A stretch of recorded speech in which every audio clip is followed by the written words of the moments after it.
नी पानी सारी सनी सारी निशा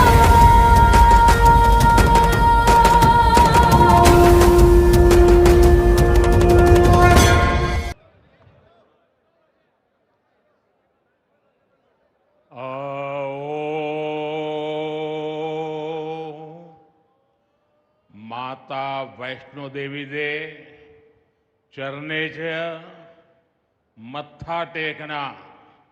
जय माता दी।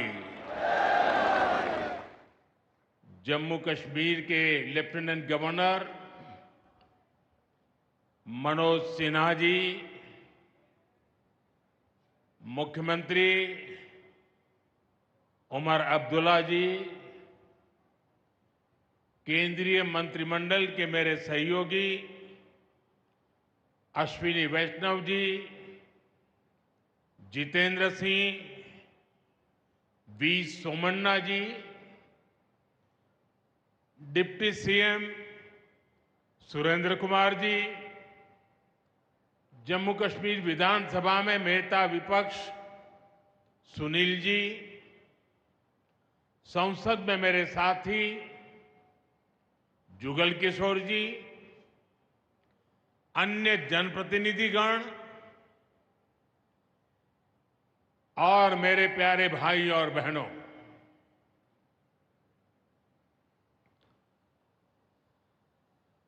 वीर जोरावर सिंह जी की ये भूमि है। मैं धरती को प्रणाम करता हूं। साथियों, आज का ये कार्यक्रम भारत की एकता और भारत की इच्छा शक्ति का विराट उत्सव है।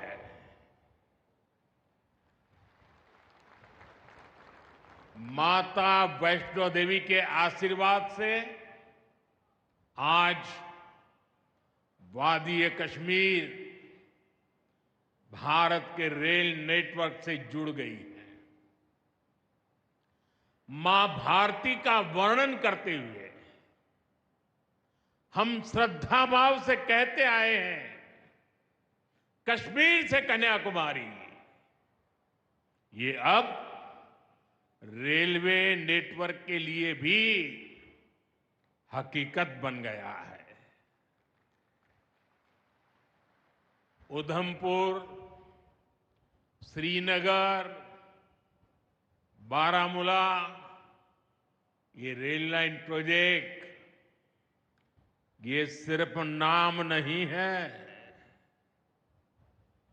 ये जम्मू कश्मीर के नए सामर्थ्य की पहचान है। भारत के नए सामर्थ्य का जयघोष है। थोड़ी देर पहले मुझे चिनाब ब्रिज और अंजी ब्रिज का लोकार्पण करने का अवसर मिला है। आज ही 2 नई वंदे भारत ट्रेनें जम्मू कश्मीर को मिली है। यहां जम्मू में नए मेडिकल कॉलेज का शिलान्यास हुआ है। 46,000 करोड़ रुपए के प्रोजेक्ट्स जम्मू और कश्मीर के विकास को नई गति देंगे। मैं आप सभी लोगों को विकास के नए दौर के लिए बहुत बहुत बधाई देता हूं। साथियों, जम्मू कश्मीर की अनेक पीढ़ियां रेल कनेक्टिविटी का सपना देखते देखते गुजर गई। मैं कल सीएम उमर अब्दुल्ला जी का एक बयान देख रहा था। और अभी भाषण में भी बताया, वो भी बोले थे कि जब वो 7वीं 8वीं में पढ़ते थे तब से इस प्रोजेक्ट को पूरा होने का इंतजार कर रहे थे। आज जम्मू कश्मीर के लाखों लोगों का सपना पूरा हुआ है। और ये भी हकीकत है, जितने अच्छे काम है ना, वो मेरे लिए ही बाकी रहे हैं। साथियों, ये हमारी सरकार का सौभाग्य है कि इस प्रोजेक्ट ने हमारे कार्यकाल में गति पकड़ी और हमने इसे पूरा करके दिखाया।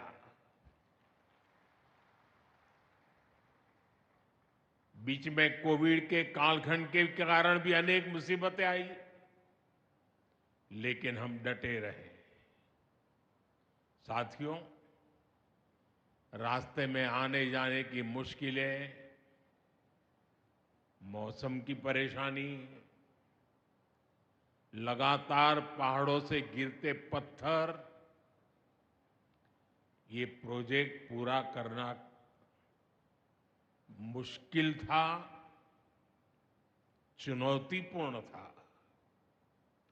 लेकिन हमारी सरकार ने चुनौती को ही चुनौती देने का रास्ता चुना है।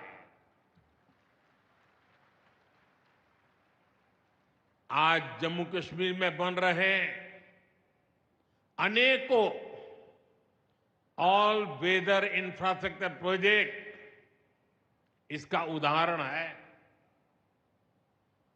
कुछ महीने पहले ही सोनमर्ग टनल शुरू हुई है। अभी कुछ देर पहले ही मैं चिनाब और अंजी ब्रिज से होकर आपके बीच आया हूं। इन पुलों पर चलते हुए मैंने भारत के बुलंद इरादों को, हमारे इंजीनियर्स, हमारे श्रमिकों के हुनर और हौसले को जिया है। चिनाब ब्रिज दुनिया का सबसे ऊंचा रेलवे आर्च ब्रिज है। लोग फ्रांस में, पेरिस में एफिल टावर देखने के लिए जाते हैं और ये ब्रिज एफिल टावर से भी बहुत ऊंचा है। अब लोग चिनाब ब्रिज के जरिए कश्मीर देखने तो जाएंगे ही, ये ब्रिज भी अपने आप में एक आकर्षक टूरिस्ट डेस्टिनेशन बनेगा।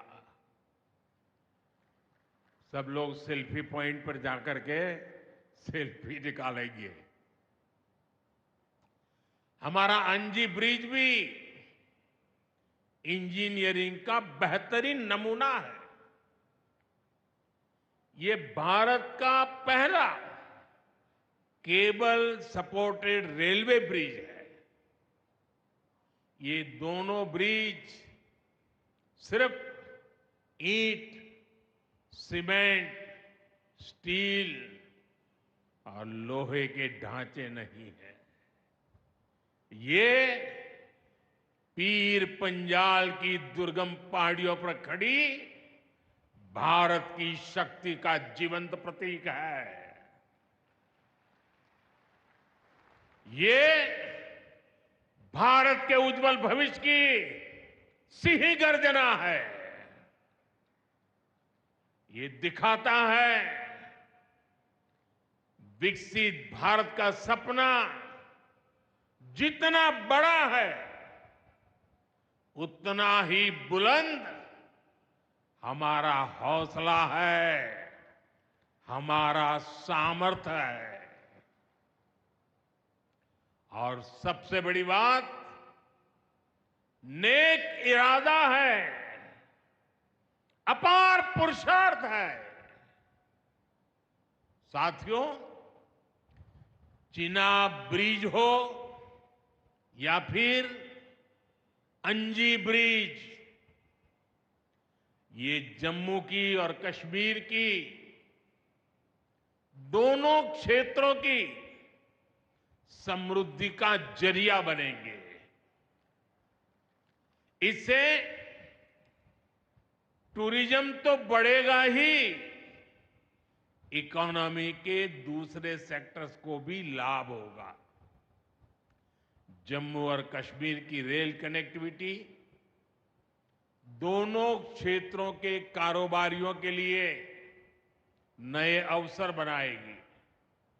इससे यहां की इंडस्ट्री को गति मिलेगी। अब कश्मीर के सेब कम लागत में देश के बड़े बाजारों तक पहुंच पाएंगे और समय पर पहुंच पाएंगे। सूखे मेवे हो या पश्मीना शॉल, यहां का हस्तशिल्प अब आसानी से देश के किसी भी हिस्से तक पहुंच पाएगा। इससे जम्मू कश्मीर के लोगों को देश के दूसरे हिस्सों में आना जाना भी बहुत आसान होगा। साथियों, मैं यहां संगलदान के एक स्टूडेंट का अखबार में कमेंट पढ़ रहा था। उस स्टूडेंट ने कहा कि उसके गांव के उन्हीं लोगों ने अब तक ट्रेन नहीं देखी थी जो गांव से बाहर गए थे। गांव के ज्यादातर लोगों ने ट्रेन का सिर्फ वीडियो ही देखा था। उन्हें अब तक यकीन ही नहीं हो रहा कि असली ट्रेन उनकी आंखों के सामने गुजरेगी। मैंने ये भी पढ़ा कि बहुत से लोग ट्रेनों के आने जाने का टाइम याद कर रहे हैं। एक और बिटिया ने बड़ी अच्छी बात कही। उस बिटिया ने कहा, अब मौसम तय नहीं करेगा कि रास्ते खुलेंगे या बंद रहेंगे। अब ये नई ट्रेन सेवा हर मौसम में लोगों की मदद करती रहेगी। साथियों, जम्मू कश्मीर मां भारती का मुकुट है। ये मुकुट एक से बढ़कर एक खूबसूरत रत्नों से जड़ा हुआ है। ये अलग अलग रत्न जम्मू कश्मीर का सामर्थ्य है। यहां की पुरातन संस्कृति,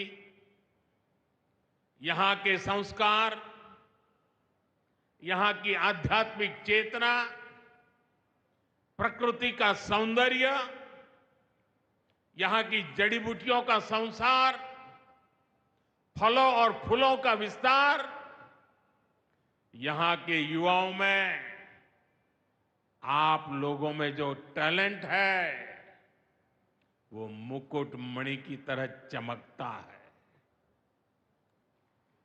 साथियों, आप भली भांति जानते हैं, मैं दशकों से जम्मू और कश्मीर आता जाता रहा।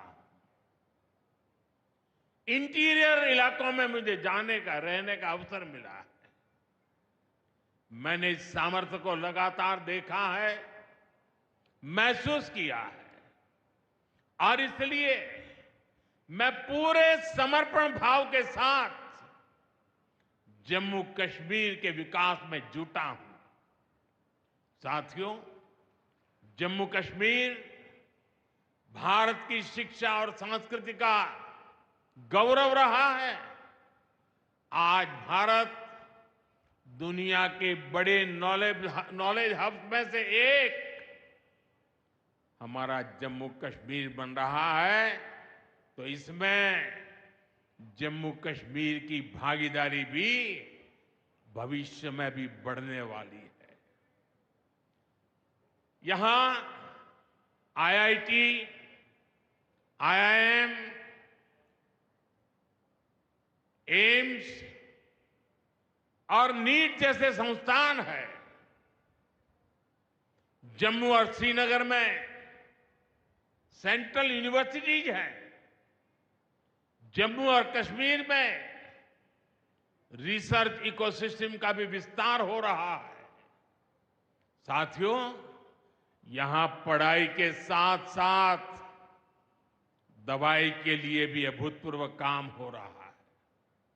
बीते कुछ सालों में ही 2 स्टेट लेवल के कैंसर संस्थान बने हैं।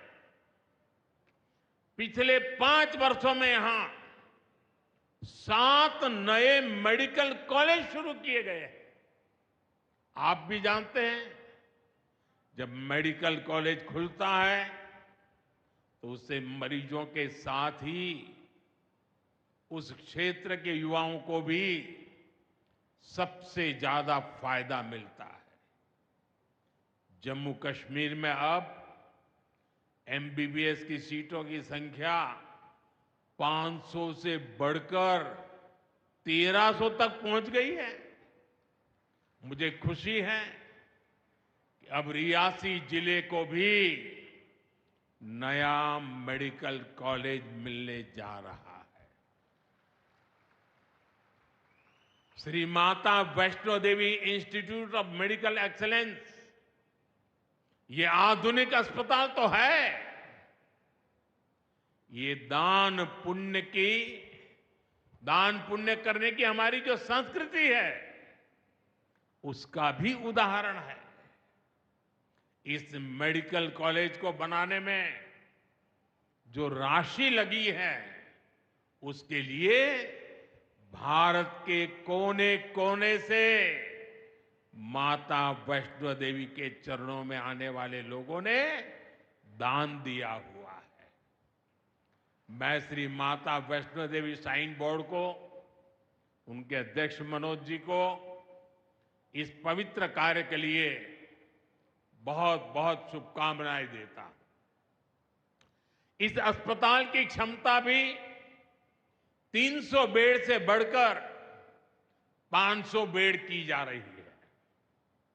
कटरा में माता वैष्णो देवी के दर्शन करने आने वाले लोगों को भी इससे बहुत सहूलियत रहने वाली है। साथियों, केंद्र में भाजपा एनडीए की सरकार को अब 11 साल हो रहे हैं। ये 11 साल गरीब कल्याण के नाम समर्पित रहे हैं। प्रधानमंत्री आवास योजना से 4 करोड़ गरीबों का पक्के घर का सपना पूरा हुआ है। उज्ज्वला योजना से 10 करोड़ रसोइयों, उसमें धुएं का अंत हुआ है। हमारी बहनों को, बेटियों को उनकी सेहत की रक्षा हुई है।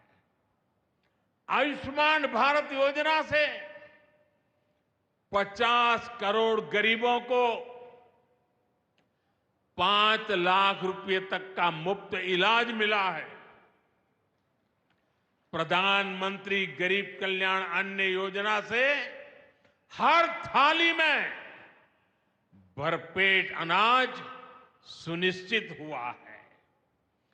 जनधन योजना से पहली बार 50 करोड़ से ज्यादा गरीबों के लिए बैंक का दरवाजा खुला है। सौभाग्य योजना से अंधेरे में जी रहे 2.5 करोड़ परिवारों में बिजली की रोशनी पहुंची है। स्वच्छ भारत मिशन के तहत बने 12 करोड़ शौचालयों ने खुले में शौच की मजबूरी से मुक्ति दिलाई है। जल जीवन मिशन से 12 करोड़ नए घरों में नल से जल पहुंचने लगा है। महिलाओं का जीवन आसान हुआ है। पीएम किसान सम्मान निधि से 10 करोड़ छोटे किसानों को सीधी आर्थिक सहायता मिली है। साथियों, सरकार के ऐसे अनेक प्रयासों से पिछले 11 साल में 25 करोड़ से ज्यादा गरीबों ने गरीबी को, हमारे ही गरीब भाई बहनों ने गरीबी के खिलाफ जंग लड़ा और 25 करोड़ गरीब गरीबी को परास्त कर करके, विजयी होकर के गरीबी से बाहर निकले हैं। अब वो नए मध्यम वर्ग का हिस्सा बने हैं। जो लोग अपने आप को समाज व्यवस्था के एक्सपर्ट मानते हैं, बड़े खेरखा मानते हैं, जो लोग अगड़े पिछड़े की राजनीति में डूबे रहते हैं, जो लोग दलितों के नाम पर राजनीतिक रोटियां सेकते रहे हैं, जरा जिन योजनाओं का मैंने सिर्फ उल्लेख किया है उसकी तरफ नजर कर लीजिए। कौन लोग हैं जिनको ये सुविधाएं मिली हैं? वो कौन लोग हैं जो आजादी के 7 दशक तक इन प्राथमिक सुविधाओं से वंचित रहे थे? ये मेरे दलित भाई बहन है, ये मेरे आदिवासी भाई बहन है, ये मेरे पिछड़े भाई बहन है, ये पहाड़ों पर गुजारा करने वाले, ये जंगलों में बसने वाले, झुग्गी झोपड़ी में जिंदगी पूरी करने वाले, ये वो परिवार है जिनके लिए मोदी ने अपने 11 साल खपा दिए हैं।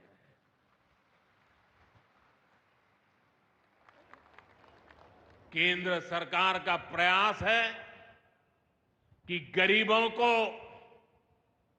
नए मध्यम वर्ग को ज्यादा से ज्यादा ताकत दे। 1 रैंक 1 पेंशन हो, 12 लाख रुपए तक की सैलरी को टैक्स फ्री करना हो, घर खरीदने के लिए आर्थिक सहायता देना हो, सस्ती हवाई यात्रा के लिए मदद देनी हो, हर तरह से सरकार गरीब और मध्यम वर्ग के साथ कंधे से कंधा मिलाकर चल रही है।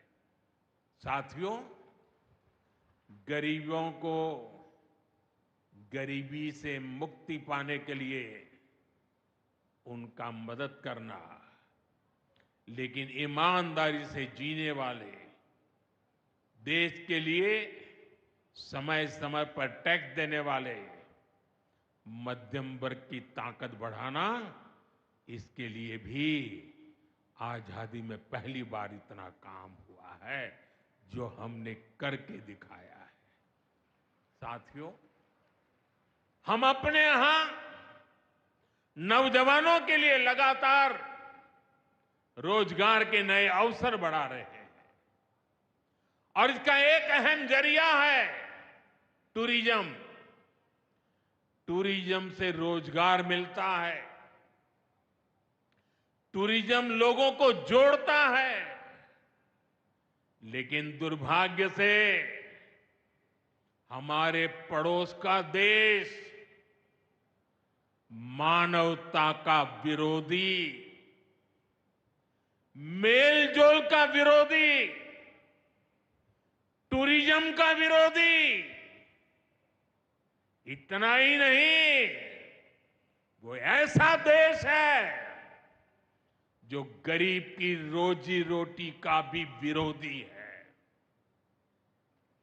22 अप्रैल को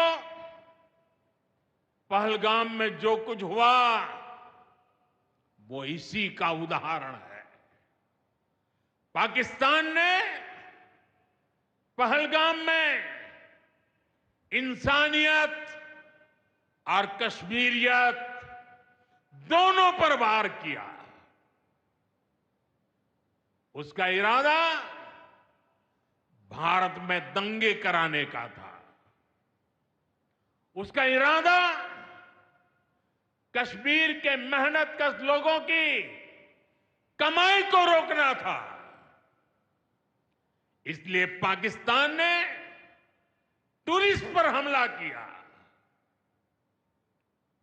वो टूरिज्म जो बीते 4-5 साल में लगातार बढ़ रहा था, हर साल यहां रिकॉर्ड संख्या में टूरिस्ट आ रहे थे।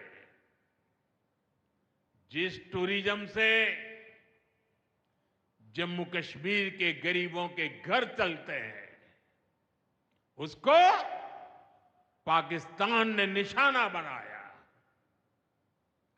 कोई घोड़े चलाने वाला, कोई पोर्टर, कोई गाइड, कोई गेस्ट हाउस वाला, कोई दुकान ढाबा चलाने वाला,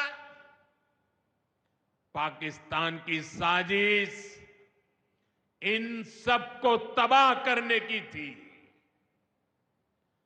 आतंकियों को चुनौती देने वाला नौजवान आदिल, वो भी तो वहां मेहनत मजदूरी करने गया था, लेकिन अपने परिवार की देखरेख कर सके इसलिए मेहनत कर रहा था। आतंकियों ने उस आदिल को भी मार दिया।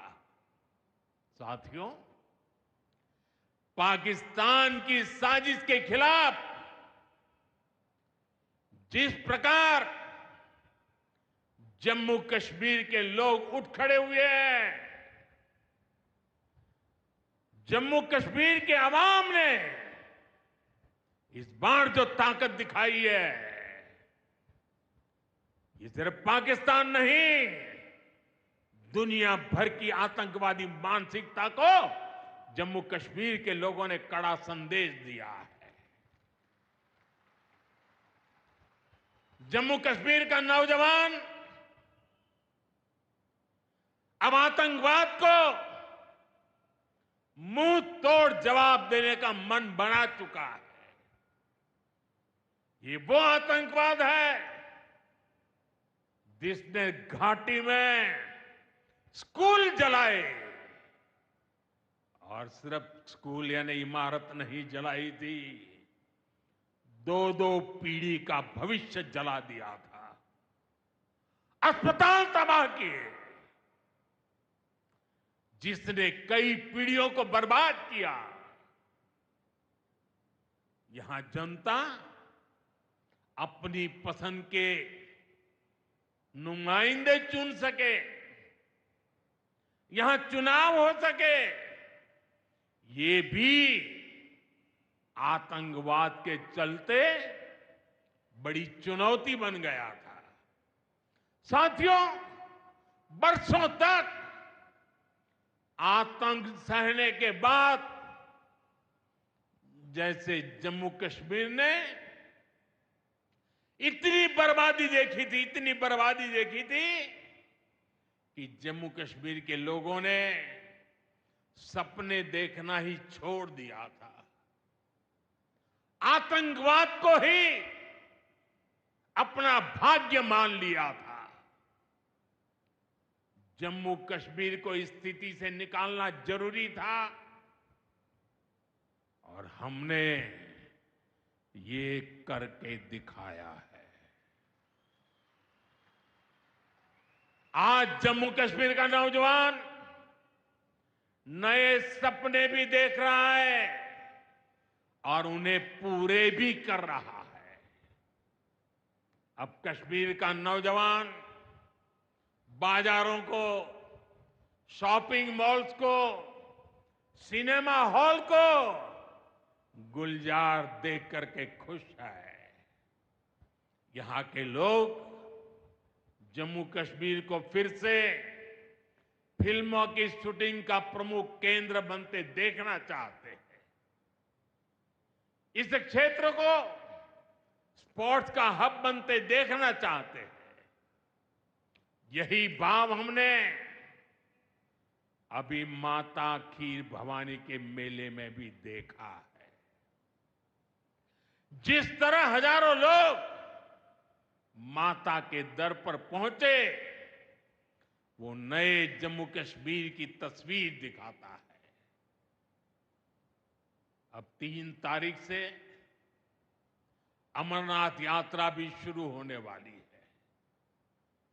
ईद की उमंग भी हम चारों तरफ देख रहे हैं। विकास का जो वातावरण जम्मू कश्मीर में बना था, वो पहलगाम के हमले से डिगने वाला नहीं है। जम्मू कश्मीर के आप सभी लोगों को और आप सबसे नरेंद्र मोदी का वायदा है।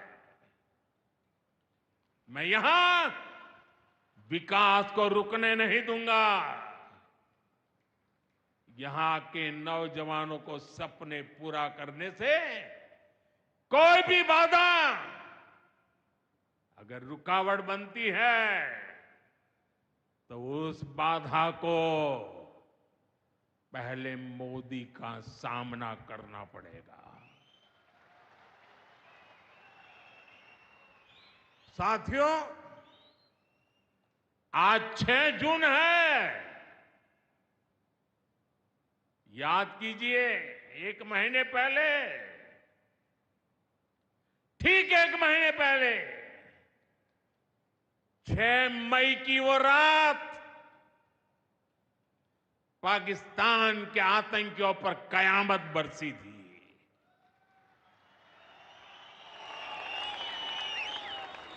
अब पाकिस्तान कभी भी ऑपरेशन सिंदूर का नाम सुनेगा तो उसे अपनी शर्मनाक शिकस्त याद आएगी। पाकिस्तानी फौज और आतंकियों ने कभी सोचा नहीं था कि भारत पाकिस्तान में सैकड़ों किलोमीटर अंदर जाकर के आतंकवादियों पर इस तरह वार करेगा। बरसों की मेहनत से उन्होंने आतंकी जो इमारतें बनाई थी, वो कुछ ही मिनटों में खंडहर में बदल गई है। और ये देख पाकिस्तान बुरी तरह बौखला गया था और उसने अपना गुस्सा जम्मू के, पूंछ के दूसरे जिलों के लोगों के पर भी निकाला। पूरी दुनिया ने देखा कि पाकिस्तान ने कैसे यहां घर उजाड़े, बच्चों पर गोले फेंके, स्कूल, अस्पताल तबाह किए, मंदिर, मस्जिद, गुरुद्वारों पर शेलिंग की। आपने जिस तरह पाकिस्तान के हमलों का मुकाबला किया, वो हर देशवासी ने देखा है। इसलिए अपने परिवारजनों ने उनके साथ हर देशवासी पूरी शक्ति से खड़ा है। साथियों, जिन लोगों की क्रॉस बॉर्डर फायरिंग में मृत्यु हुई है, उनके परिवार के सदस्य को कुछ दिन पहले ही नियुक्ति पत्र सौंपे गए हैं। सेलिंग से प्रभावित 2000 से ज्यादा परिवारों की तकलीफ भी हमारी अपनी तकलीफ है। इन परिवारों को सेलिंग के बाद अपने घर की मरम्मत के लिए आर्थिक मदद दी गई थी। अब केंद्र सरकार ने ये तय किया है कि इस मदद को और बढ़ाया जाए। आज के इस कार्यक्रम में मैं इसकी भी जानकारी आपको देना चाहता हूं। साथियों, जिन घरों में बहुत ज्यादा नुकसान हुआ है उन्हें अब 2 लाख रुपए और जो घर आंशिक रूप से क्षतिग्रस्त हुए उन्हें 1 लाख रुपए की सहायता अलग से दी जाएगी, अतिरिक्त दी जाएगी। यानी अब उन्हें पहली बार की मदद के बाद ये एक्स्ट्रा धनराशि मिलेगी। साथियों, हमारी सरकार बॉर्डर किनारे बसे लोगों को देश का प्रथम प्रहरी मानती है। बीते दशक में सरकार ने बॉर्डर के जिलों में विकास और सुरक्षा के लिए अभूतपूर्व काम किया है। इस दौरान करीब 10,000 नए बंकर्स बनाए गए हैं। इन बंकरों ने ऑपरेशन सिंदूर के बाद बने हालात में लोगों का जीवन बचाने में बड़ी मदद की है। मुझे बताते हुए खुशी है कि जम्मू और कश्मीर डिवीजन के लिए 2 बॉर्डर बटालियन बनाई गई है। 2 वुमेन बटालियन बनाने का भी काम पूरा कर लिया गया है। साथियों, हमारा जो इंटरनेशनल बॉर्डर है उसके पास जो बहुत दुर्गम इलाके हैं वहां भी सैकड़ों करोड़ रुपया खर्च करके नया इंफ्रा बनाया जा रहा है। कठुआ से जम्मू हाईवे को 6 लेन का एक्सप्रेसवे बनाया जा रहा है। अखनूर से पुंछ हाईवे का भी चौड़ीकरण किया जा रहा है। वाइब्रेंट विलेज प्रोग्राम के तहत भी बॉर्डर के गांवों में विकास के काम को और गति दी जा रही है। जम्मू कश्मीर के 400 ऐसे गांव जहां ऑल वेदर कनेक्टिविटी नहीं थी, उन्हें 1800 किलोमीटर की नई सड़कें बिछाकर जोड़ा जा रहा है। इस पर भी सरकार 4,200 करोड़ रुपए से ज्यादा खर्च करने जा रही है। साथियों, आज मैं जम्मू कश्मीर के आप लोगों से, खासकर यहां के नौजवानों से एक विशेष आग्रह भी करने आया हूं और जम्मू कश्मीर की धरती से मैं देश को भी आग्रह करना चाहता हूं। आपने देखा है कि कैसे ऑपरेशन सिंदूर ने आत्मनिर्भर भारत की ताकत दिखाई है। आज दुनिया भारत के डिफेंस इकोसिस्टम की चर्चा कर रही है और इसके पीछे एक ही कारण है, हमारी सेनाओं का मेक इन इंडिया पर भरोसा। सेनाओं ने जो कर दिखाया, अब वही हर भारतवासी को दोहराना है। इस साल के बजट में हमने मिशन मैन्युफैक्चरिंग की घोषणा की है। इस मिशन के तहत सरकार मैन्युफैक्चरिंग को नई उड़ान देने का काम कर रही है। मैं जम्मू कश्मीर के युवाओं से कहूंगा, आइए इस मिशन का हिस्सा बनिए। देश को आपकी आधुनिक सोच चाहिए, देश को आपके इनोवेशन की जरूरत है। आपके आइडिया, आपकी स्किल भारत की सुरक्षा को, भारत की अर्थव्यवस्था को नई ऊंचाई देंगे। पिछले 10 वर्षों में भारत एक बड़ा डिफेंस एक्सपोर्टर बना है। अब हमारा लक्ष्य है दुनिया के टॉप डिफेंस एक्सपोर्टर्स में भारत का नाम भी शामिल हो। इस लक्ष्य की ओर हम जितना तेजी से बढ़ेंगे, उतनी ही तेजी से भारत में रोजगार के लाखों नए अवसर पैदा होंगे। साथियों, हमें एक और संकल्प लेना है। जो सामान भारत में बना हो, जिसमें हमारे देशवासियों का पसीना लगा हो, हम सबसे पहले उसे ही खरीदें। और यही राष्ट्रभक्ति है, यही राष्ट्र की सेवा है। सीमा पर हमें हमारी सेनाओं का मान बढ़ाना है और बाजार में हमें मेड इन इंडिया का गौरव बढ़ाना है। साथियों, एक सुनहरा और उज्जवल भविष्य जम्मू कश्मीर का इंतजार कर रहा है। केंद्र सरकार और यहां की सरकार मिलकर विकास के कार्यों में जुटे हैं, एक दूसरे को सहयोग कर रहे हैं। शांति और खुशहाली के जिस रास्ते पर हम आगे बढ़ रहे हैं, हमें उसे लगातार मजबूत करना है। मां वैष्णो देवी के आशीर्वाद से विकसित भारत, विकसित जम्मू कश्मीर का यह संकल्प सिद्धि तक पहुंचे, इसी कामना के साथ आप सभी को फिर से ये ढेर सारे विकास के प्रोजेक्ट के लिए और एक से बढ़कर एक शानदार प्रोजेक्ट के लिए मैं बहुत बहुत बधाई देता हूं।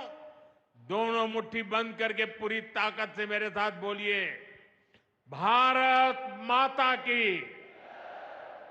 आवाज हिंदुस्तान के हर कोने में गूंजनी चाहिए। भारत माता की, भारत माता की, भारत माता की।